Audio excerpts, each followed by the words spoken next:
দেখো, physical geography soil and agriculture হচ্ছে আজকের চ্যাপ্টার, ঠিক আছে। এবার এই টাইপটা থেকে ফিজিক্যাল জিওগ্রাফি সব থেকে কম প্রশ্ন জিজ্ঞেস করা হয়, সব থেকে কম। এমনিও টপিকটা খুবই ছোট একটা টপিক, ঠিক আছে। তো তাও আমাদের যে পার্ট পড়তে হবে, চলো স্টার্ট করা যাক। আজকে মোটামুটি তোমার হচ্ছে কতগুলো প্রশ্ন, ওই খুব বেশি হলে 4টে 5টা 6টা এরকমই কোনো একটা প্রশ্ন হবে, ঠিক আছে, যেটা 2-5 মিনিটের আর কি ভিডিও হবে। চলো ডাইরেক্ট যাওয়া যাক। কী প্রশ্ন বলছে in rain forest which kind of cultivation is practices. বলছে in rain forest which kind of cultivation is practices.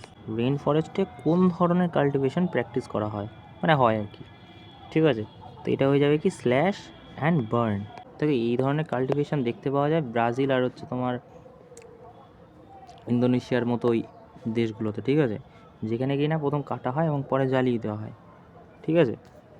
তা বলছে dash is the largest producer of the bauxite in the world. সব থেকে বক্সাইট কোথায় পাওয়া যায় বেশি? অস্ট্রেলিয়াতে, তাই না? পৃথিবীতে সব থেকে বেশি বক্সাইট পাওয়া যায় অস্ট্রেলিয়া। এছাড়াও দুটো কান্ট্রি তো আরও বেশি পাওয়া যায়, এক তো হচ্ছে যে চায়নাতে পাওয়া যায় আর জিওনিতে, ওকে। তা হচ্ছে which of the following is the low grade brown coal that is soft with high moisture content. তো এটা কী হয়ে যাবে? বলছে which of the following low grade brown coal that soft with high moisture content. So high moisture content কোনটা, ঠিক আছে, কিন্তু হয়ে যাবে কি লো গ্রেড ব্রাউন কোল হয়ে যাবে এটা লিগনাইট। লিগনাইট দিয়ে কী হয়? ইলেকট্রিসিটি তৈরি হয়, ওকে। তারপর কী বলছে which of type farming the land is use growing footer crops rearing live stock. বলছে যে কোন ধরনের ফার্মিংয়ে গ্রোয়িং ফুড অ্যান্ড ফোডার ক্রপস হয় আর কি, এটা মিক্স ফার্মিংয়ে হয়, ওকে। তারপর কি বলছে major plantation are found in the dash region of the world. Major plantation, so major plantation হয় কি ট্রপিক্যাল রিজিয়নে, রাইট। যেমন যদি এক্সাম্পল দিই তাহলে হয়ে যাবে রাবার পাওয়া যায় মালয়েশিয়া, কফি পাওয়া যায় ব্রাজিল, ঠিক আছে, টি পাওয়া যায় কোথায়? ইন্ডিয়া, শ্রীলঙ্কায়,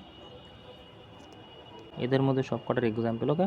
তারপরে কী বলছে which of the following process occur during decomposition in soil. বলছে কোন ধরনের প্রসেস হচ্ছে তোমার অকিওর করছে কখন? During composition of soil. So এটা হয়ে যাবে কোনটা? হিউমিফিকেশন। আচ্ছা হিউমিফিকেশানে কী হয়? আর হিউমিফিকেশানে তোমার রক যে চেঞ্জ হয় না, কী বলে ওটাকে? ওয়েদারিং বলে না? তো এই ওয়েদারিংও এই হিউমিফিকেশনের ফলে হয়, ওকে। সো এই ছিল খুবই ছোট চ্যাপ্টার, 6-7খানা প্রশ্ন। Thank you.